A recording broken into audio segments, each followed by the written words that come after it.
हुई है। अनादि काल से हमारे आपके आत्मा में पर को अपना जानने वाली, पर को अपना मानने वाली, पर के साथ संबंध रखने वाली ऐसी मोह राग देश रूपी अपवित्र पर्याय प्रकट है, जो स्वयं दुख स्वरूप है और अनंत दुख का कारण भी है। ऐसी मोह राग देश रूपी मलिन पर्याय का अपनी आत्मा में से उसका अभाव करना और सम्यक दर्शन ज्ञान चारित्र रूपी निर्मल पर्याय, पवित्र पर्याय, मोक्ष मार्ग रूपी पर्याय प्रकट करना। ऐसे काल की प्राप्ति जिनवाणी माता के माध्यम से अपने आत्मा के स्वरूप को पहचानना। अपनी जो आत्म वस्तु है वह परद्रव पर भावों से भिन्न है और अपने ज्ञान आदि अनंत शक्तियों सहित तीनों काल विद्यमान वस्तु है। ऐसे गायक प्रभु परमात्मा का जिनवाणी माता के द्वारा परिचय करके तत्पश्चात शरीर, रागादि ये सब कर्म कृत वस्तुएं हैं, इनका हमारे आत्मा के साथ में किसी प्रकार का कोई संबंध नहीं है। इस प्रकार सम्यक वेद ज्ञान पूर्वक शरीर राग आदि का लक्ष्य छोड़ के अंतरोन्मुखी उपयोग के द्वारा अखंड ज्ञान ज्योति स्वरूप जो वस्तु है वह मैं हूँ, इस प्रकार उसमें मैं पना स्थापित करके उसी में ही मग्न रहना, इसे अत्यंत परमात्मा धर्म कहते हैं। इसकी चर्चा आचार्य भगवंतों ने, मुनिराजों ने एक एक गाथा, एक एक कलश और टीका के माध्यम से हमें अपने आत्म वस्तु को समझाया है। देखिएगा यहाँ पर विवाहचारित अधिकार चल रहा है। मुनिराजों के 28 मूल गुणों की चर्चा इस अधिकार के अंतर्गत आई है। 5 समितियों में अंतिम समिति की चर्चा चल रही है, उसका नाम है प्रतिष्ठापन समिति। गाथा 65 में है, पाठ करते हैं फिर अपन उसे समझते हैं। जो बूंद प्रास को और पर उपरोध बिन भू पर यति मल त्याग करते हैं, उन्हें समिति प्रतिष्ठापन कही। क्या कहते हैं आचार्य कुंकुम देव? जिसे पर के उपरोध रहित यानी दूसरों से रोका ना जाए भैया, ऐसा मूल और प्रासु भूमि प्रदेश में मलादि का त्याग हो, उसे प्रतिष्ठापन समिति होती है। अब इसके ऊपर टीका कल अपन ने पढ़ी थी, उसका अर्थ भी अपन ने समझा था। अब यहाँ पर प्रवचन रतन चिंतामणि ग्रंथ ये चल रहा है, निकाल लीजिए आप। पूज्य गुरुदेव श्री ने इसके ऊपर जो अपना व्याख्यान किया है उसको अपन आप समझ लेते हैं। देखें पेज नंबर 154 पृष्ठ पर आया है। मुनिराजों की एक एक लाइन, एक एक शब्द का अर्थ पूज्य गुरुदेव श्री यहाँ खुलासा करते हैं। यह मुनियों का काय मलादि त्याग के स्थान की शुद्धि का कथन है। मूल लाइन है परम प्रबंधाई मुनिराज की। यह मुनियों को काय मलादि के त्याग के स्थान की शुद्धि का कथन है। यह काय मलादि त्याग के अर्थात दिशा, जंगल जाने आदि के स्थान की शुद्धि का कथन है। फिर कहते हैं शुद्ध निश्चय से जीव को देह का अभाव होने से अन्य ग्रहण रूप परिणति नहीं है। क्या बोलते हैं परम परम मुल्ला? शुद्ध निश्चय से जीव को देह का यानी शरीर का अभाव होने से अन्य ग्रहण रूप परिणति ही नहीं है। समझ नहीं आप? जब आत्मा को शरीर का ही अभाव है तो फिर अन्य ग्रहण करने का विकल्प उस आत्मा को कैसे हो सकता है? समझ नहीं आप? ये परम प्रबंधाई दिन मुनराज ये सब कहते हैं। न्याय तो ऐसा है, जब आत्मा ने आज तक शरीर को ही ग्रहण नहीं किया है, तो फिर अन्य ग्रहण करने का विकल्प वह आत्मा को कैसे हो सकता है? उसकी बात ये उन्होंने यहाँ हमें बताई। तो मल आदि का त्याग तो प्रश्न ही नहीं उठता है ना। समझे ना? निश्चय से तो ऐसा स्वरूप है आत्मा का। ठीक है। अब देखो पूज्य गुरुदेव श्री इसी लाइन के ऊपर हमें समझाते हैं। देखो मूल अर्थात पहली बात यह करते हैं कि शुद्ध निश्चय से आत्मा की देह नहीं है, शरीर नहीं है। आत्मा चेतन सर्वस्तु है, अमूर्त प्रसिद्ध ज्ञानादि गुणों का धारी अनादि निरंतर वस्तु है। आत्मा है, चेतन से है, वह आप हो। तो कहते हैं शुद्ध निश्चय से, शुद्ध निश्चय से यानी वास्तव, शुद्ध दृष्टि, शुद्ध नई की दृष्टि से अगर देखें तो आत्मा को जो है शरीर ही नहीं है। समझे आप? निश्चय है और व्यवहार है। शुद्ध निश्चय से अगर हम देखते हैं, विचार करते हैं, तो आत्मा को शरीर का ही अभाव होने से, समझे आप, तो अन्य ग्रहण आदि के विकल्प का तो प्रश्न ही उत्पन्न नहीं होता है। समझे आप? तो कहते शुद्ध निश्चय से आत्मा की देह नहीं है, देह शरीर नहीं है। आत्मा चेतन सर्वस्तु है, अमूर्तिक है। और शरीर कैसा है भैया? मूर्तिक है। आगे बात समझ में? तो उसको कहते हैं अमूर्तिक, मूर्ति को ग्रहण कैसे करेगा?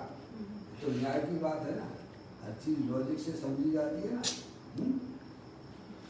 शुद्ध निश्चय से आत्मा की देह नहीं है, इसीलिए अन्य ग्रहण करने का विकल्प भी आत्मा को नहीं है। शुद्ध निश्चय से देखा जाए, आत्मा को शरीर का अभाव होने से अन्य ग्रहण करने का विकल्प, विकल्प यानी राग, राग का भी अभाव है। समझ नहीं आप? जहाँ शरीर का अभाव है तो तत्संबंधित उसके विकल्प भी आत्मा का, उसमें अभाव है। समझ नहीं आप? विकल्प यानी राग। ठीक है। तो आत्मा कैसा हो गया भाई साहब? शरीर रहित हो गया और राग रहित हो गया। ठीक है भाई साहब, समझ में आ गया आपको? क्या? शरीर रहित और राग रहित हो गया है नहीं? अनादिकाल से अपना भगवान आत्मा शरीर और राग के रहित वाला है। इसीलिए अपन ने जब दृष्टि जिनेश्वर में ये बोल पढ़ा था कि अनादिकाल से आत्मा के बिना तूने गाड़ी चलाई है, अब राग के बिना गाड़ी चलाना सीख। क्या मतलब इसका? शरीर और राग का विकल्प छोड़ के अंदर जो अखंड ज्ञान ज्योति स्वरूप भगवान आत्मा है, क्या उस रूप अपनी गाड़ी चलाना है। समझ गया भैया? अजय भैया, जैन दर्शन न्याय से बात करता है। तो मैंने आप अनादि काल से हमने शरीर और राग के ऊपर बैठ के गाड़ी चलाई है। समझ में आई? अब कहते हैं जब आत्मा को शरीर का ही अभाव है तो राग का अभाव तो अपने आप हो गया ना। तो अब क्या करना है? शरीर और राग आदि ये सब कर्मकृत वस्तुएं हैं, इन्हें दृष्टि में छोड़ देना है और अपने ज्ञायक प्रभु परमात्मा का आश्रय लेना है। समझ गया? तो ये हो गया राग के बिना गाड़ी चलाना। क्या हो गया भैया? क्या गजब है? इसी का नाम धर्म है। समझ गए ना? अनादिकाल से शरीर पे बैठ के गाड़ी चला रहे हो, तो उसका फल क्या मिल रहा है? पर्याय में क्या मिल रहा है भाई साहब? मैं मनुष्य हूँ, मैं स्त्री हूँ, उसका फल दुख है। समझ में आए? पुण्य पाप के परिणाम, मेरा आत्मा उन पुण्य पाप के परिणामों से भी रहित है। अपने आप को रागी द्वेषी देखना, समझ गया, यह भी आत्मा के लिए कलंक है। क्योंकि आत्मा ना तो शरीर रूप होता है और ना राग रूप होता है। और हमारी मानता अंदर में पड़ी हुई है कि मैं तो शरीर वाला हूँ और पुण्य पाप के परिणाम में करने वाला हूँ। यह मान्यता मिथ्या है। मैंने भैया थोड़ा आप तत्व को समझने का प्रयत्न कीजिए। बहुत सरल मार्ग है, इससे सरल आपको दुनिया में कोई चीज नहीं मिलेगी। इसलिए गुरुदेव श्री कहते हैं कि अनादिकाल से आत्मा के बिना गाड़ी चलाई है।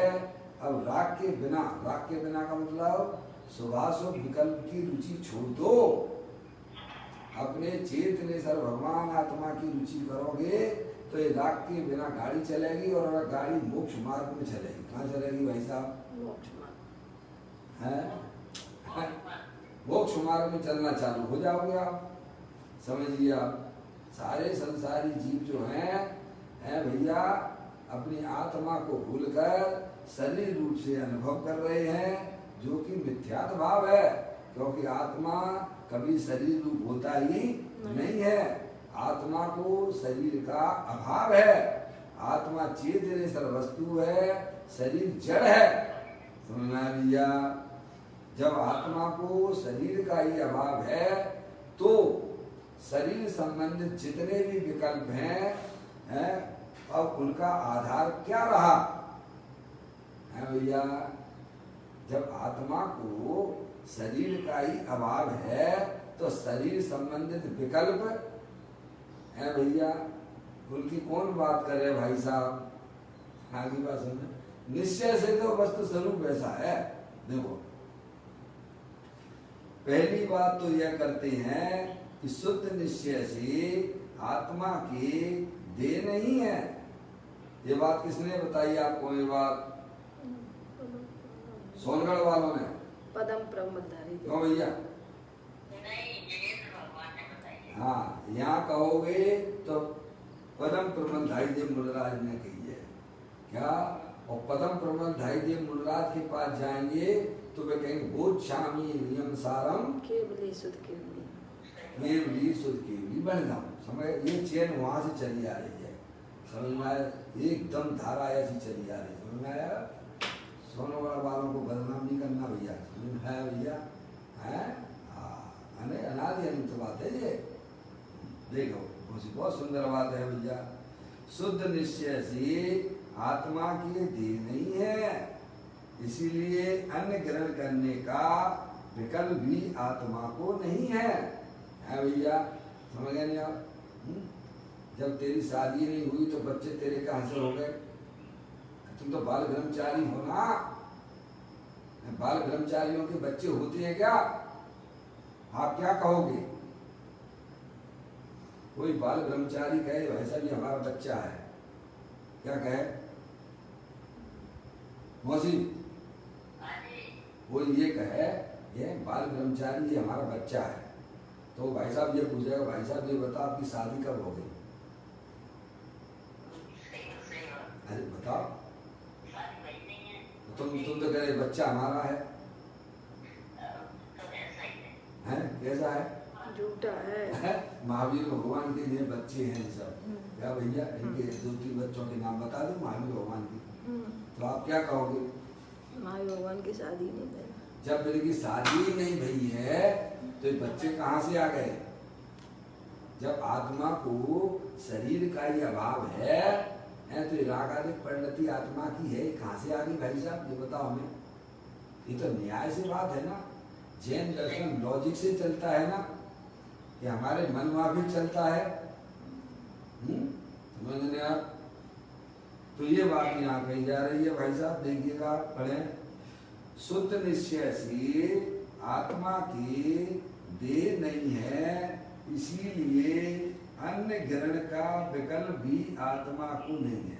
जब अन्य ग्रहण का विकल्प भी नहीं है तो जो निहार आदि जो क्रियाएं हैं मल आदि क्षेपण की, क्या उस आत्मा को होंगी क्या?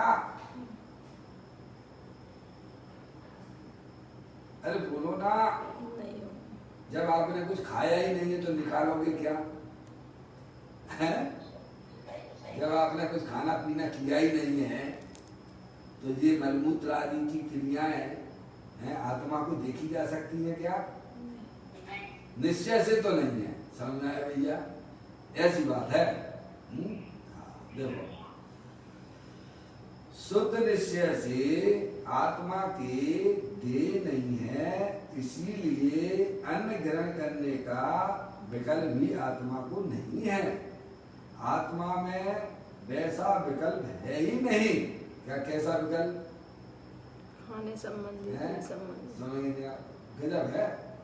वे आत्मा में वैसा विकल्प है ही नहीं। वस्तु की शुद्ध दृष्टि और शुद्ध परिणति में अन्य ग्रहण का विकल्प भी नहीं है। और देखिएगा क्या है, आत्म स्वरूप में नहीं है विकल्प, और आत्मा की दृष्टि करने वाली पर्याय में भी विकल्पों का अभाव है। आगे बात समझ में भाई साहब? मौसी है, द्रव्य दृष्टि से देखें तो वस्तु में विकल्प का राग का अभाव है, और जिस पर्याय में अपने आप को आत्मा देखा है उस पर्याय में भी विकल्प का अभाव है। क्या हो गया? तो गजब हो गया है भैया। समझ में आए भैया? कैसा कितनी सुंदर व्यवस्था है भाई साहब। आप बना ले आप ही खावे, ये बात ऐसी हो गई। अब क्या हो गई है? एक बार अपने आत्मा से प्रेम कर लीजिए, एक बार अपने आत्मा का परिचय कर लीजिएगा, है तो आपको इतना आनंद आ जाएगा है भाई साहब, जिसकी आपने और हमने कभी कल्पना नहीं की है। समझ में आप? कहते हैं वस्तु की शुद्ध दृष्टि, वस्तु की शुद्ध दृष्टि करने वाला कौन है? द्रव्य है कि गुण है कि पर्याय है? पर्याय है वर्तमान ज्ञान की। पर्याय। तो जो पर्याय अपने आप को अंतरोन्मुखी उपयोग के द्वारा आत्मा रूप से स्वीकार कर रही है भैया, वह पर्याय में शुद्ध पर्याय प्रकट हो जाती है, रत्नात्रय प्रकट हो जाता है। तो उस पर्याय में भी विकल्प का अभाव है। क्या कहा? एक बात है, शांति से समझ के आगे चलने का है। दौड़ लगाने का नाम धर्म नहीं है। अरे धर्म तो नहीं है, पुण्य भी नहीं है। और बोलो क्या कह रहे? पर्याय में भी नहीं है। गजब हो गया भाई साहब। अगर धर्म करना है आपको, आनंद लेना हो, मोक्ष मार्ग में गमन करना हो, तो ये विधि आप अपना सकते हो। और ऐसी विधि अपनाने में आत्मा को किसी प्रकार की कोई तकलीफ भी नहीं होती है। क्या कहा भैया? है ये विधि आप कहीं भी बैठे हो, किसी भी क्षेत्र में हो, अरे नरक जैसी प्रतिकूलता भी हो, तब भी इस विधि का प्रयोग किया जा सकता है। क्या है? कोई कर्म आड़े बाड़े नहीं आते हैं। आपको अपने आत्मा का आनंद लेने के लिए कोई भी आपको अंतराय नहीं डाल सकता है। क्या भैया? देखो क्या कहते हैं, वस्तु की शुद्ध दृष्टि और शुद्ध परिणति में अन्न का अन्न दाना है। अन्न का मतलब अन्न नहीं, अन्न यानी दाना है, दाना। समझ गया नहीं? अन्न ग्रहण का विकल्प भी नहीं है। समझ गया नहीं आप? मुझे भोजन करना ऐसा विकल्प भी है उस पर्याय में अभाव है। अब तो दूसरा भोजन कर रहा है ना भाई साहब, तेरा भोजन तो दूसरा चालू हो गया ना। शुद्धात्मा का जब भोजन किया जा रहा है वहाँ उस अन्न है आदि का गिरने का सवाल कहाँ है वहाँ विकल्प बताइए आप। एक समय में छदमस्त क्या करेगा? छदमस्त का उपयोग तो एक समय में एक ही जगह लगेगा ना मौसी? आप बताओ, छदमस्त जीव है उसका उपयोग तो एक समय में एक जगह लगेगा। अब जब उसका उपयोग अपने शुद्धात्मा की तरफ है, शुद्धात्मा का आश्रय ले रहा है, तो उस समय विकल्पों का कहाँ होगा? वहां पर विकल्प होगा ही नहीं कभी। लॉजिक से भी अगर अपन समझेंगे तो ये बात अपन को परम ब्रह्मधारी देव मुनिराज की, आचार्य भगवंतों की, सर्वज्ञ देव परमात्मा की बात समझ में आ जाती है। क्या भाई साहब? अब इसमें कोई आपको ज्यादा पढ़ाई लिखाई की बात हो ऐसा भी नहीं है, समझ में आया भैया? बाहर में आपको बहुत भैया अणुव्रत कर लो, महाव्रत कर लो तब आत्मा का अनुभव होगा, ऐसा भी नहीं है, हैं? समझ गए? अगर ऐसा होता तो नार की जीव कैसे ये कार्य कर लेती हैं? के तो कोई अणुव्रत महाव्रत है ही नहीं है, फिर भी समय दृष्टि है क्या नहीं है? आत्मा का अनुभव है क्या नहीं है? बोलिएगा है? कहाँ इसमें अणुव्रत और महाव्रत आपके आए? आत्मा अनुभव करने के लिए है भैया कोई अणुव्रत महाव्रतों की कोई आवश्यकता नहीं होती है। हाँ वो बात अलग है, चारित्र है, अस्थिरता कम है, पर्याय में तो अंदर अंदर जो है विकल्प करते चले जाते हैं और बाहर में जो है अणुव्रत महाव्रत दिखाई देने लग जाती है। क्या भाई? ये तो है, पर आत्मा अनुभव करने के लिए अणुव्रतों महाव्रतों की बिल्कुल भी कोई आवश्यकता नहीं है। आप घर बैठे अपने आत्मा का अनुभव कर सकते हो, पर आपको आत्मा के स्वरूप का यथार्थ ज्ञान होना चाहिए। और आत्मा का यथार्थ ज्ञान कराने वाली माँ जिनवाणी माता है। क्या भाई साहब? एक बार अजय भैया अपने कला सीख ली है सिस्टम पर बैठ के माल बेचने की, तो आप ये धंधा किस जगह नहीं कर सकते हो? विश्व के कौन सी जगह बैठ के यह कार्य नहीं किया जा सकता है?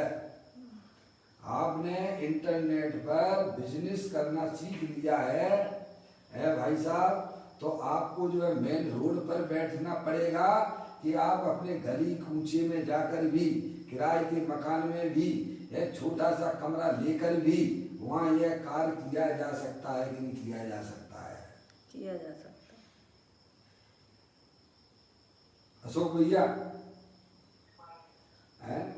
बात ये कर रहा हूँ भाई साहब, जिसे सिस्टम पर बैठ के इंटरनेट के द्वारा भी पैसा कमाया जा सकता है कि नहीं कमाया जा सकता है? अब तो सिस्टम पे बैठ के ही करना सब कुछ आपको। या कोरोना वायरस भी आ गया है, समझ में आया? हाँ, और किस क्षेत्र में नहीं किया जा सकता ये बताओ आप, हैं? उसके लिए क्षेत्र की भी कोई जरूरत है क्या? कि नहीं साहब वो जो है कैसा आप इंदौर में बैठ के ही कर सकते हो, हैं? तो अमेरिका में बैठ के नहीं कर सकते क्या? कहाँ नहीं किया जा सकता है? एक बार आपके ज्ञान में जो कला आ गई है उस कला का उपयोग आप कहीं भी कर सकते हो, हैं? ऐसे ही सम्यक दृष्टि जीव ने एक बार माँ जन्माणी माता के माध्यम से वह कला सीख ली है। अब वह कहीं भी किसी भी स्थान पर हो उसे अंतरोन्मुखी उपयोग के द्वारा वह अपने आत्मा का, शुद्धात्मा का आश्रय लिए लेता है। आप बनावे आप ही खावे और खावत नहीं लगावे, ऐसा वस्तु स्वरूप है। आप उसे बिल्कुल कठिन ना समझें। आत्मा का अनुभव करना अत्यंत सरल है। क्या भैया? पर एक बार तो थोड़ा है भाई साहब, इंजीनियरिंग डॉक्टर है, इंजीनियर और आपके सीए आदि पढ़ाई के लिए कितनी मेहनत करते हो भाई साहब? इतनी मेहनत भी आपको यहाँ नहीं करनी है। त्रियंच गति के अनपढ़ भी अपनी आत्मा का अनुभव कर लेते हैं और हम आप तो थोड़ा बहुत पढ़े लिखे भी है ना, और फिर भी हम अपनी दलील देंगे भाई आत्मा का अनुभव करना तो बहुत कठिन है। समझ में आया? पंडित जयचंद जी साहब अपनी 12 भावना में लिखते हैं, बोधि आपका भाव है निश्चय दुर्लभ, निश्चय दुर्लभ नहीं। पप्पू भैया है लाइन पर। बोधि का मतलब हाँ, रत्न। बस पप्पू भैया आपकी उपस्थिति मुझे मालूम पड़ जाए तो अच्छा लगता है। क्या सुना है? बोधि आपका भाव है। बोधि का मतलब क्या लेना? रत्नात्रय लेना, सम्यक दर्शन ज्ञान चारित्र ले लेना प्रभु। बोधि आपका भाव है निश्चय दुर्लभ नहीं। क्या भैया? अपने आत्मा का अनुभव करना, अरे भाई साहब कोई कठिन बात नहीं है, क्योंकि अभी हमने आत्मा को समझा ही नहीं है तो हमारे लिए तो जो है पहाड़ जैसा दिखाई देता है। क्या होता है? क्या दिखाई देता है? आत्मा का अनुभव करना तो बहुत कठिन है। भगवान की पूजा करवा लो, भगवान की भक्ति करवा लो, जितना दान देना हो तो उतना आप मेरे को बोल दो, मैं दान दे दूंगा, सब कुछ कर लूंगा प्रभु, पर मैं आत्मा का अनुभव नहीं कर पाऊंगा। क्या भैया? और ज्ञानी कहते हैं कि आत्मा का अनुभव करना सरल है और भगवान की पूजा करना, भक्ति करना बहुत कठिन है, क्योंकि आत्मा में ऐसी कोई शक्ति नहीं है जो भगवान की खड़े होकर पूजा की जा सके। समझ में आया भैया? ऐसी तो है, क्योंकि शरीर तो सब शरीर के काम है। आप पूजा में भले ही बोल देते, भाव वासन बिल्कुल भी नहीं करते हो।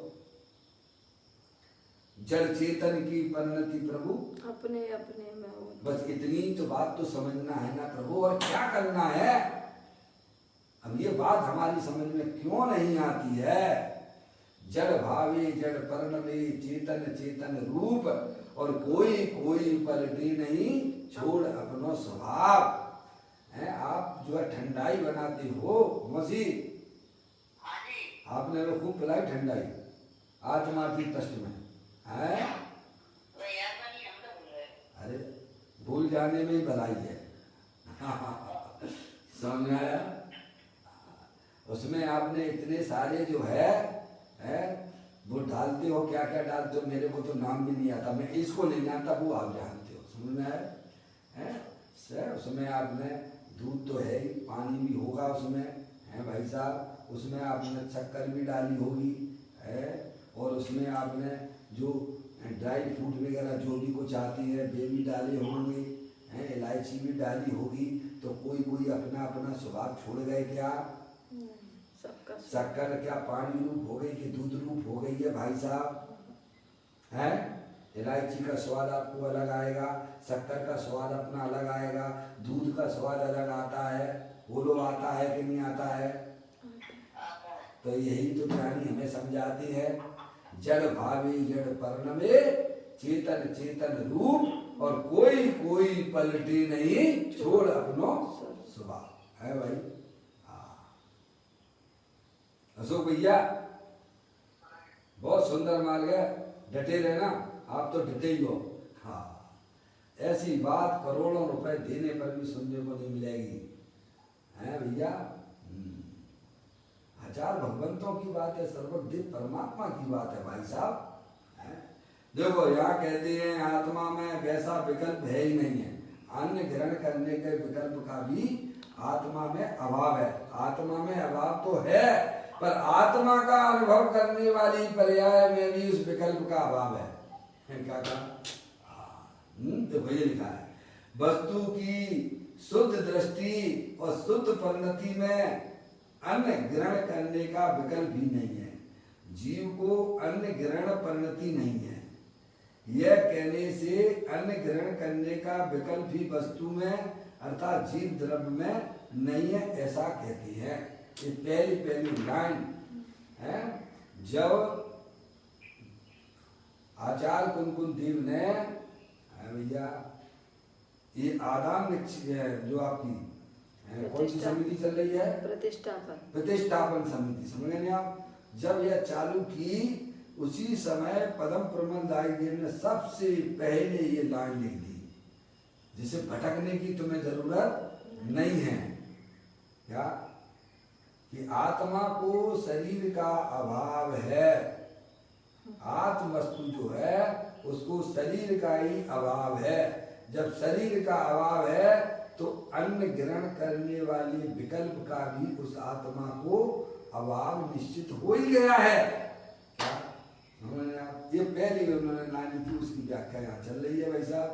देखिएगा, अब देखिएगा, इतनी बात उन्होंने हमें समझाई। अब दूसरी बात करते हैं।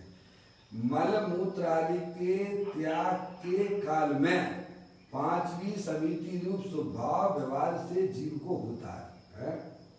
अब देखिएगा, मल मूत्र आदि के त्याग के काल में, जिस समय मुनराज अभी उनको शरीर भी है ना, शरीर है कि नहीं मुनराज के पास में है, तो शरीर है तो शरीर को है भैया, समझ गए आप, संयम का संयम उसके है। अगर शरीर में थोड़ी कमजोरी हो जाए, समझ गए कि नहीं आप,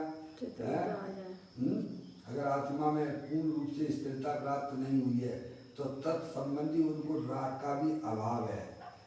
समझ गए, राग जो है, राग तो खत्म हो गया मुनराज को, शरीर रूप अपने आप को नहीं जानते हैं, लेकिन अभी उनकी पर्याय में पूर्ण वीतराग दशा प्रकट नहीं हुई है, इसीलिए किंचित राग अभी विद्यमान है। समझ में आया भैया? आगे बात समझ में।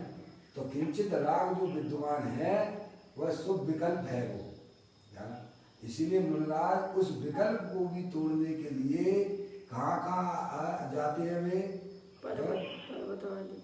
पर्वत आदि में जाते हैं, वहाँ ध्यान करते हैं। अपनी आत्मा में और विशेष स्थिरता प्राप्त करने के लिए अनुकूल जगह पर ना जाते हुए प्रतिकूल जगह पर जाती है। और हम जनवाणी सुनेंगे तो कैसी जगह सुनेंगे? हम धर्म करना चाहेंगे तो कैसी जगह करेंगे? अनुकूल जगह है। ये देखेंगे गर्मी चल रही है, पंखा उनका कहाँ है, वहाँ बैठेंगे। बोलो, कहाँ ढूंढते हैं धर्म करने के लिए? माला भी जपेंगे तो कहाँ जपेंगे? बताइए आप। तो हमारी पर्याय कितनी विपरीत धारा में जा रही है। अरे भाई साहब, आपको अगर अपनी आत्मा का अनुभव करना है तो ये अनुकूल वार की सामग्रियों के लक्ष्य छोड़ दीजिए आप। क्या भाई साहब, जहाँ शरीर के लक्ष्य छोड़ने की भी बात की जा रही है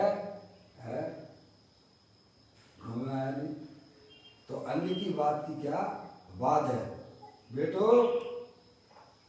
बेटो ये पप्पू भैया का फोन आ रहा है, दोबारा कट गया है, लगा दो उनको। समझ में आया भैया? देखिएगा क्या कहते हैं। अब उनको जो है शरीर है, अभी किंचित राग विद्यमान है, तो अन्य ग्रहण आर के लिए भी जाते हैं, तो आर ग्रहण करेंगे तो फिर जिनका मलमूत्र आदि का भी क्षेपण उनके होगा, है ना? बेटे पप्पू भैया को लगा दीजिए, है ना? और उनको भी लगा देना अगर लग जाए तो, नानी को, ठीक है? उनको लगाया था, नाना को लगाया था तुमने? दोनों ने नहीं उठाया, कोई बात नहीं, पप्पू भैया को लगा दो, और उठा ले तो देख लीजिएगा, है ना? आ गए पप्पू भैया? लो देख लो मम्मी को, देखिएगा। तो मुनराज को ये तो निश्चय नहीं की बात की उन्होंने कि आत्मा को शरीर का अभाव होने से उसको राग का भी अभाव हो गया। निश्चय से आत्मा को शरीर का ग्रहण ना होने से, शरीर का अभाव होने से, समझ रहे आप? तो आर ग्रहण के विकल्प का भी अभाव निश्चय से है, एक बात। और दूसरी बात उन्होंने ये कही है कि जो पर्याय आत्मा को निज रूप से जानती है और आत्मा रूप परिणमन कर रही है, उस पर्याय में भी उस विकल्प का भी अभाव है। क्या? आत्मा में परद्रव प्रभाव का अभाव है, और जो पर्याय अपने आप को आत्मा जान रही है, आत्मा मान रही है, उस पर्याय में भी है भैया उस विकल्प का अभाव है। एक बात के लिए आपको ये बात बिल्कुल क्लियर हो जाना चाहिए हमारे आपके सबके ज्ञान में, समझ गए नहीं आप? आत्मा में परद्रव प्रभाव का अभाव है, और जो पर्याय अपने आप को आत्मा जानती है, आत्मा मानती है और आत्मा रूप परिणमन कर रही है, उस पर्याय में भी परद्रव प्रभाव का अभाव है? अब देखें आप दूसरी बात यहाँ आती है, मल मूत्र आदि के त्याग के काल में है। अब व्यवहार की बात करते हैं, समझ गए आप? पांचवी समिति रूप स्वभाव व्यवहार से जीव को होता है क्योंकि अभी उनको उनकी पर्याय में पूर्ण वीतराग दशा प्रकट नहीं हुई है, अर्यंत अवस्था नहीं आई है। तब तक मुनराज अभी छोटी भूमिका वाले हैं ना, तो उनको भी वह राग की पर्याय अभी विद्यमान है, समझेंगे आप? तो नीचे के गुण स्थानों में होगा कि नहीं होगा? होगा। क्या कहा? जब मुनराज को भी अभी राग विद्यमान है, भले ही किंचित भी सही है कि नहीं है? मुनराज हार के लिए जाते हैं कि नहीं जाते हैं? जाते हैं। मुनराज स्वाध्याय करते हैं, कराते हैं कि नहीं कराते हैं? कराते हैं, करते भी हैं। बस इतनी सी बात है भाई साहब। अभी उनको राग के विकल्प अभी चल रहे हैं, पर वो है बहुत ही किंचित। कैसे हैं? जैसे पानी पे खींची जाने वाली एक लाइन। कैसे हैं विकल्प इनके? पानी पे खींची जाने वाली है। जैसे पानी के ऊपर आप लाइन खींचिए, तो जब लाइन खींचते हो तो गड्ढा दिखाई देता है, और आगे बढ़ते हो तो गड्ढा भर जाता है। क्या हो जाता है? ऐसे मुनराज की पर्याय में तत्संबंधित शुभ विकल्प रहा करते हैं, अशुभ विकल्पों का तो वहां अस्तित्व ही नहीं है। क्या है भैया? तो ये बात अब बताई जा रही है, आप सुन लीजिए। आप मलमूत्र आदि के त्याग के काल में पांचवी समिति रूप शुभ भाव व्यवहार से जीव को होता है, क्योंकि अभी उसकी पर्याय में पूर्ण वीतराग दिशा की प्राप्ति नहीं है। अभी वह छदमस्त है। कोई की परमात्मा थोड़ा हो गया पर्याय में, स्वभाव से तो परमात्मा है? किंतु निश्चय दृष्टि में तो जीव को यह राग ही नहीं है। क्योंकि शुद्ध निश्चय नहीं से जीव के दे ही नहीं है, तो फिर मल मूत्र का त्याग करना भी नहीं है निश्चय दृष्टि से। तो ऐसी बात है भाई साहब, है? जिसे जड़ दे रहे ज्ञान विग्रह है, अर्थात जिसे ज्ञान और आनंद रूप शरीर है। कौन सा शरीर है? आत्मा को कौन सा शरीर है भाई साहब? ज्ञान शरीर है, आनंद रूप वाला शरीर है। इसके कभी दिग्दर्शन नहीं करे अनादिकाल से। अजय भैया, हम तो जड़ शरीर को गले लगाए बैठे हैं। कौन से शरीर को? ज्ञान शरीर को जानते ही नहीं। आनंद वाला शरीर, अतीन्द्रिय आनंद वाला शरीर कहाँ है? है भैया, बोलो। आत्मा ज्ञानानंद मूर्ति शरीर वाला है। अरे भाई, आत्म वस्तु कोई वस्तु होती है तो उसका कोई ना कोई आकार तो होगा कि नहीं होगा? आकार भी होगा, गुण भी होगा। डॉक्टर साहब है क्या? अरे कोई वस्तु है तो उसका कोई आकार होगा कि नहीं होगा? मुझे आप ये बताइए, आप हैं, जब शरीर में कीटाणु हो हैं, अंदर विद्यमान हैं, तो बाहर में उसके रोग दिखेंगे कि नहीं दिखेंगे? रिएक्शन दिखेगा। अगर आत्म वस्तु है तो वस्तु है, तो उसका आकार कैसा होगा मुझे आप समझा दीजिए। आप तो नहीं है तो फिर कोई बात ही नहीं। तो ये फिर मंदिर और मस्जिद और ये काय के फिर है क्या? समझ में आया भैया? जब भगवान ही नहीं है तो फिर क्या करना भाई साहब? काय की माला जपना, बोलो भैया, है काय कि नहीं अल्लाह को याद करना, काय को भगवान को याद करना जब भगवान ही नहीं है? तो तुम नास्तिक मत वाले हो गए। कहाँ हो गए? नास्तिक मत वाले हो गए हैं भैया। एक नास्तिक मत को छोड़ के सभी धर्म वाले हैं आत्मा के अस्तित्व को स्वीकार करते हैं। क्या? तो जब अस्तित्व को स्वीकार करते हो तो वो आत्म वस्तु कैसी होगी? तो कहते हैं ज्ञानानंद मूर्ति स्वरूप है, अतीन्द्रिय आनंद का पिटारा है। क्या भाई साहब हैं? ये बात हमें बताई जा रही, देखिएगा। जिसे ज्ञान और आनंद रूप शरीर है, कहाँ है? अंदर ही है ना। अंदर तो झांको, एक बार तो झांक के देख लो ना। निहाल भाई सुरगानी ने पूज्य गुरुदेव श्री की वाणी सुनी है भैया। जीव जुदा और राग जुदा। क्या सुना? जीव जुदा, एक म्यान में दो तलवारें नहीं ले सकती हैं। समझ में आया अजय भैया? जब गुरुदेव श्री की वाणी निहाल भाई सुरगानी ने सुनी पहली बार, राग से आत्मा जुदा है, शरीर से तो जुदा सारी दुनिया कहती है। शरीर से तो सारी दुनिया कहती है कि शरीर अलग है और आत्मा अलग है। जैन दर्शन कहता है कि राग से भी आत्मा जुदा है। क्या भैया? बोले कि आज मैं ये करके उठता हूँ, देखता हूँ। क्या भैया? ऐसी कमर कसना पड़ेगी। जब मेरा आत्मा अतीन्द्रिय आनंद स्वरूप है तो मुझे पर्याय में प्राप्त क्यों नहीं हो रहा है? बोलो किस किसने कमर कसी है इस बात की? है पंचेंद्रिय के विषयों की कमर तो बहुत कसी है। कोई चीज बाहर में आपको पसंद आ जाए है भाई साहब, तो उसे प्राप्त करने के लिए कमर कसते हो कि नहीं कसते हो? हैं एन केन प्रकार से है भैया, ये चीज हमारे घर में होना चाहिए। है ऐसी कमर तो आपने अनादिकाल से हम आपने कसी है पर द्रव्यों को प्राप्त करने की। है ये कमर जब तक नहीं कसोगे, जब मैं आत्मा आनंद स्वरूप भगवान आत्मा हूं तो मुझे तो बस पर्याय में आनंद चाहिए ही चाहिए। एट लीस्ट समझ में आए भैया? पर पदार्थ हमारे संयोग में हो या ना हो, क्योंकि वो मेरे से अत्यंत भिन्न है, उससे हमारा कोई संबंध नहीं है।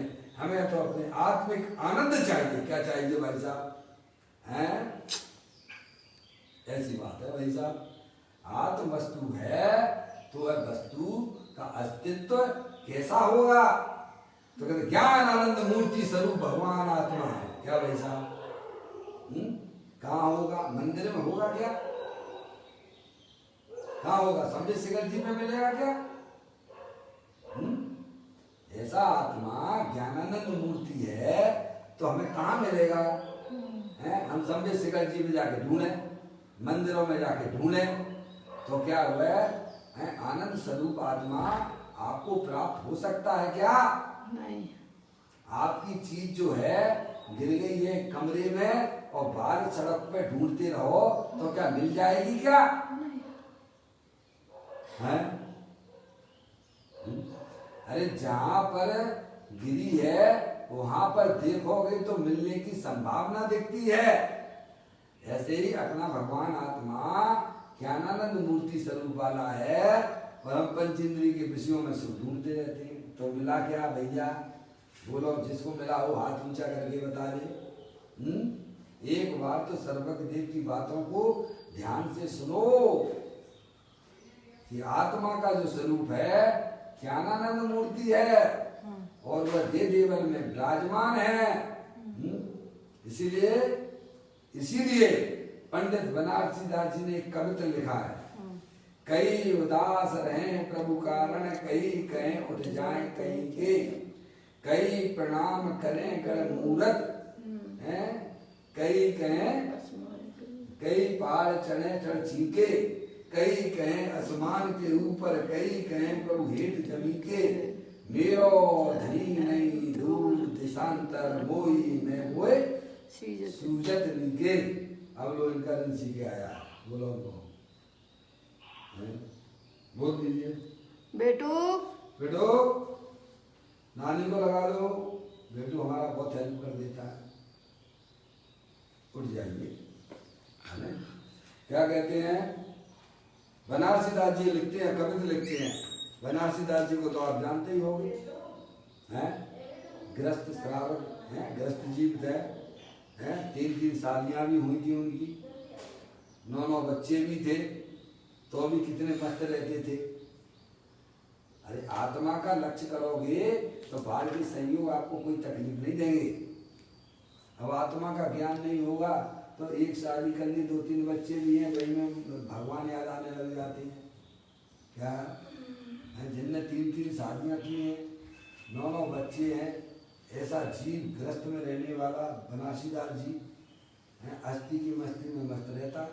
वो कहता है क्या, कई उदास रहे प्रभु कारण, कई करें उठ जाए कहीं के, कई प्रणाम करें गण मूर्त। क्या मूर्ख लोग जो है मूर्ति में भगवान मान के पूजा करते हैं। मैं क्या कहा, भाव समझने की कोशिश करना। भूम का अनुसार ज्ञानियों को भी भगवान की पूजा भक्ति का विकल्प आता है, पर भगवान का वो इशारा समझ जाते हैं। समझ आया कि तेरा भगवान तो तेरे अंदर विराजमान है। समझ आया, जब तक पर्याय में पूर्ण वितराग दशा नहीं होती है तब तक ज्ञानियों को भी भगवान की पूजा का, भक्ति का, आदि का सबका विकल्प होता है? अरे यहाँ तक कि जो है सम्य दृष्टि जीव है, कमाएगा भी है, रोटी भी बनाएगा और सबको खिलाएगा भी। क्या कहा भाई साहब, है? तो वे कहते हैं, क्या कहते हैं, कई उदास रहे प्रभु का रण। भगवान को जो है कई कहते चलो भैया बाबा बन गए, काय के लिए, भगवान को प्राप्त करने के लिए, है भगवान के दर्शन करने के लिए। कई उदास रहे प्रभु कारण, कई कहें उठ जाए कहे कि, कई यात्रा पे चले गए। कहाँ चले गए, कोई बाबा हो गए भगवान के दर्शन करने के लिए, कोई जो है यात्रा चले गए। मौसी संगे शेखर जी वो जो है ना छुल्लक धर्मदास जी 12 साल तक ऊपर से नीचे हुए, गुरु ने कहा वहां मिलेंगे भगवान, चले जाओ वो पार्श्वनाथ की टोंक है ना, वहां भगवान मिलेंगे। तो 12 साल तक ऊपर से नीचे हुए और फिर उनके गुरु से उन्होंने पूछा कि प्रभु मुझे तो जो है भगवान के दर्शन हुए ही नहीं। तो उनके गुरु ने कहा अरे जानने वाले को नहीं जानता, अंधा है क्या? क्या कहा उन्होंने, जानने वाले को नहीं जानता है क्या, अंधा है क्या? है भैया, ओ ऐसी बात है, जानन हारा ही भगवान है। ओ ये तो मुझे कर दिया तले अंधेरा हो गया। क्या हो गया भाई साहब, हम सुख ढूंढने के लिए 24 घंटा संयोगों में दृष्टि लगाया करते हैं, और ज्ञानी कहते तेरे देह देवन में विराजमान और भगवान आत्मा ज्ञानानंद मूर्ति हर समय विराजमान है, तू कभी उसके पास जाता ही नहीं है, तो तुझे भगवान कैसे मिलेंगे? कई उदास रहे प्रभु कारण, कई कहें उठ जाए कहीं के, कई प्रणाम करें कर मूरत, कई पहाड़ चढ़े छड़ के। है भैया, कई कहें आसमान के ऊपर, कई कहें प्रभु हेठ जमी के, पर वे कहते मेरा धनी नहीं दूर दिशांतर, मोई मैं मोय सुजन। क्या भैया, ऐसी प्रत्येक आत्मा स्वभाव से ज्ञानानंद मूर्ति है, भगवान स्वरूप है। समझ में आया भैया, ऐसा स्वरूप है, इसमें कोई कुछ करने वाला नहीं है। तो कहते हैं जिसे ज्ञान और आनंद रूप शरीर है भैया, ऐसा आत्मा का स्वरूप है भाई। ऐसे शुद्ध स्वरूप आत्मा को जब यह जड़ शरीर ही नहीं है तो फिर इस शरीर के मल मूत्र का त्याग करना है। ऐसी विकल्प रूप परिणति ही वस्तुता उसे नहीं है। समझे ना, उसे यानी आत्मा को नहीं है। उसे का मतलब क्या है, आत्मा को नहीं है। देखो यह बात चलती है 5वीं समिति की। किसकी बात चल रही है? 5वीं समिति की है बात। ये जो आपका चौथा अधिकार का नाम क्या है? व्यवहार चारित्र अधिकार। व्यवहार चारित्र अधिकार है। बात खोला वहाँ नाम लिखा गया व्यवहार चारित्र अधिकार, और बात चलने लग गई निश्चय चारित्र है। मौसी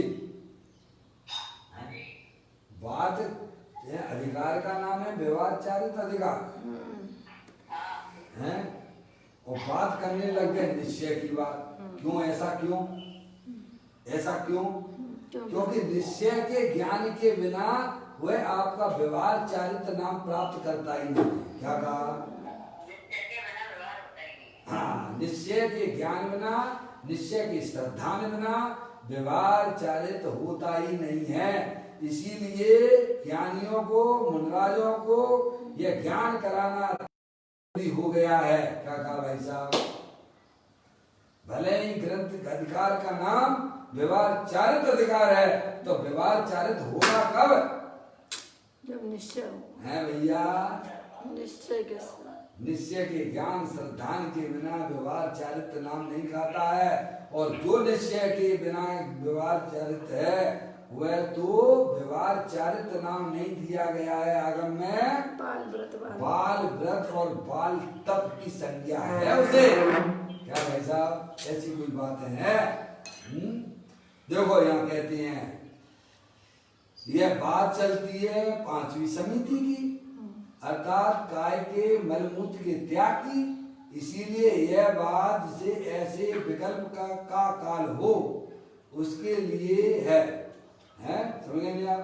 मलमूत्र आदि का राग अभी विद्यमान है, अभी मुनराज की पर्याय में है, पूर्ण वितराग दशा अजंत अवस्था की प्राप्ति नहीं हुई है। तथापि यह सर्वप्रथम वस्तु स्थिति की बात करते हैं। किसकी बात करते हैं? वस्तु। पहले वस्तु स्थिति का ज्ञान तो कर लो भाई साहब, है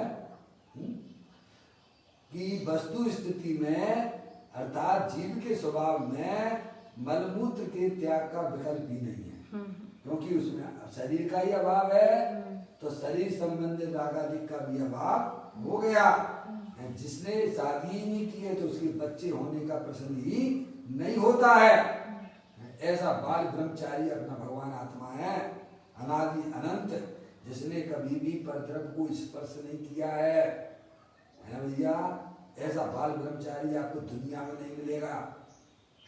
बाहर में दूसरे बाल ब्रह्मचारी की तो आपको महिमा आती है, पर अपने आत्मा की महिमा आती है क्या? ब्रह्मचारी तो अभी हो गया होगा भाई साहब 10, 20, 25, 50 साल से। क्या भैया? और अपना भगवान आत्मा कब का बाल ब्रह्मचारी है,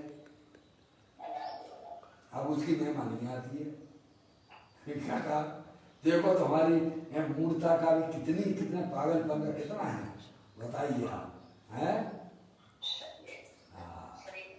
अनादि अनंत भगवान बाल ब्रह्मचारी है, जिसने आज तक कभी भी पर द्रव्य का स्पर्श नहीं किया है। ऐसा परम पवित्र भगवान आत्मा दे देवल में विराजमान है, उसकी हमें महिमा नहीं आती है। शरीरधारियों की आती है भाई साहब। हैं वे तो सब कर्म उदय जनित अवस्थाएं भाई साहब हैं, जिसकी तुम आप महिमा कर रहे हो, कल उसको उसका दूषित हो गया तो भैया निंदा भी करने लग जाओगे। हैं बोलो क्या है? ये तो कर्मों की चालें हैं। पुण्य पाप फल माई हरक बिल को मत भाई, ये पुदगल पर जाए उपज बिन से फिरताई। लाख बात की बात यही निश्चय कुल लाओ, तोरी सकल जगदंद बंद निज आत्म ध्याओ। कहते हैं अंतर में चिदानंद भगवान आत्मा परम अतीन्द्रिय आनंद की कतली है। कतली, काजू की कतली खाते हो? कैसी लगती है?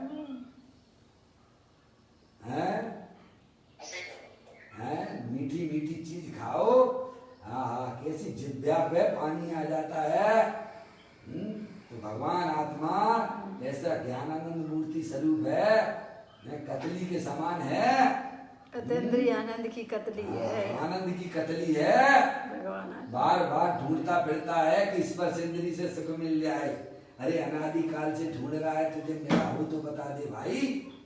हैं स्त्री से सुख मिल जाए, पुरुषों से सुख मिल जाए। अरे मूर्ख, जहाँ सुख है वहाँ तो तू देखता ही नहीं है, और जहाँ तुझे कभी मिल नहीं सकता है वहाँ तू आशा लगाए बैठा हुआ है। अपने आत्मा को समझा दे। दुनिया को समझाने से कोई फर्क नहीं पड़ेगा। वो समझे या ना समझे, तेरा आत्मा समझ गया तो समझ ले तेरा बेड़ा पार हो गया। क्या कहा भाई साहब?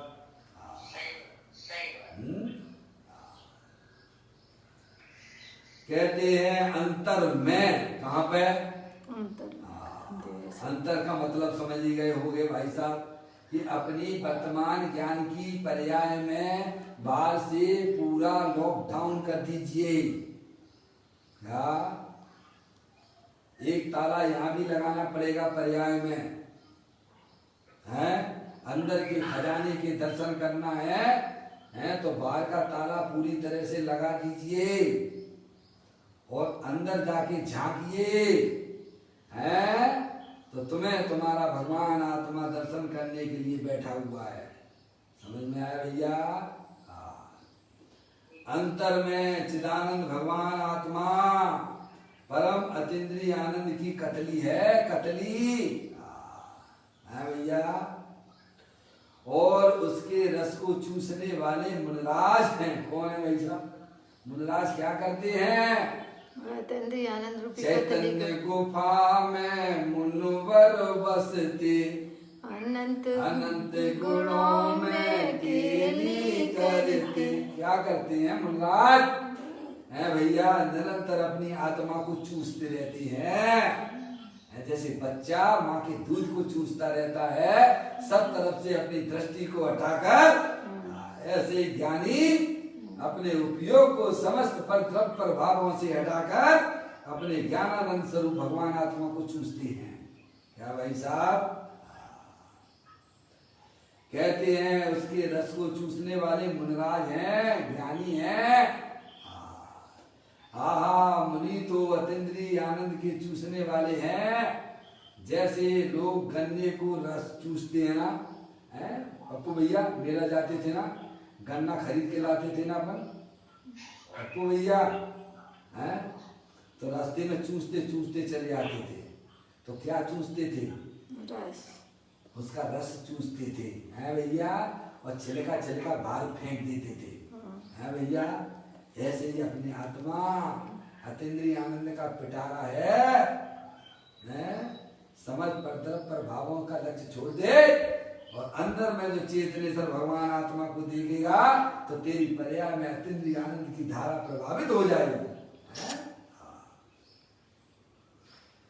लोग गन्ने का रस चूसते हैं, उसी प्रकार वस्तुतः मुनराज संत तो अतीन्द्रिय आनंद रसकंद प्रभु भगवान आत्मा में एकाग्र होकर उसके आनंद रस को चूसते हैं। क्यों मुनराज चूस सकते हैं तो अपन नहीं चूस सकते क्या? क्यों नहीं चूस सकते? हैं? बोलो। अरे मुनराज के पास में भी कोई वस्तु है, वही वस्तु हमारे पास में भी है, हैं? जब मुनराज ऐसा काम कर सकते हो ठीक है, क्वांटिटी में अंतर हो सकता है पर क्वालिटी तो एक जैसी होगी ना, है? क्या कहा? क्वांटिटी में अंतर हो सकता है पर क्वालिटी में अंतर नहीं होगा। समझ में आया? वैसा ही आनंद हमको भी मिलने लग जाएगा अगर हम शरीर राग आदि में अपनापन छोड़ दें, उनका लक्ष्य छोड़ दें। मैं तो चेतनेश्वर भगवान आत्मा हूँ, अतीन्द्रिय आनंद का पिटारा हूँ। जैसे ही उपयोग पर द्रव्य प्रभावों का आश्रय छोड़कर अपने गायक प्रभु परमात्मा के पास आ जाता है, उसको भी आनंद आने लग जाता है भैया। अब ये काम तो करना ही पड़ेगा भाई साहब, इसके बिना मोक्ष मार्ग में प्रवेश नहीं हो सकता है। कितनी भी बाहर में कितनी भी जड़ की क्रिया कर लो, क्या कितने भी अनुव्रत महाव्रतों के ढेर लगा लो, क्या भाई साहब इस संसार सागर से नहीं तैरा जा सकता है। आत्मा के अनुभव के बिना ना कोई मोक्ष मार्ग में गमन करता है और ना कभी करेगा। क्या भाई साहब कहते हैं उसी प्रकार वस्तुतः मुनराज संत तो अतीन्द्रिय आनंद रसकंद प्रभु भगवान आत्मा में एकाग्र होकर उसके आनंद रस को चूसते हैं। समझ पर द्रव्य प्रभावों का आश्रय छोड़ते हुए अतीन्द्रिय आनंद स्वरूपी भगवान आत्मा के जीवन में विराजमान है, उसी में ही अपने उपयोग को स्थिर करते हैं। उन्हें निश्चय अंतर स्वभाव की दृष्टि और परिणति है। मुनिराजों को है भैया, सुनिए आप। उसमें अन्य ग्रहण के विकल्प का अभाव है, अर्थात मुनि को व्यवहार का अभाव है, ऐसा कहते हैं। देखो यह बात सबसे पहले सिद्ध करते हैं, ऐसी चीज है, बहुत अद्भुत बात है। क्या भाई, ये बातें आपको जैन दर्शन के अलावा कहीं सुनने को मिलने वाली नहीं है। इस प्रकार से यह चर्चा समय के हिसाब से अभी इतनी हो पाई है। कल अपन पुनः इस चर्चा को आगे बढ़ाएंगे। अभी अपना समय यहाँ पर हो गया। निज निधि निजो में बताई, ये अनंत अनंत उपकार है, उसके लिए जिन वाणी माँ को वंदना सतवार है, वंदना सतवार है। 9 बार नमो कर्मन।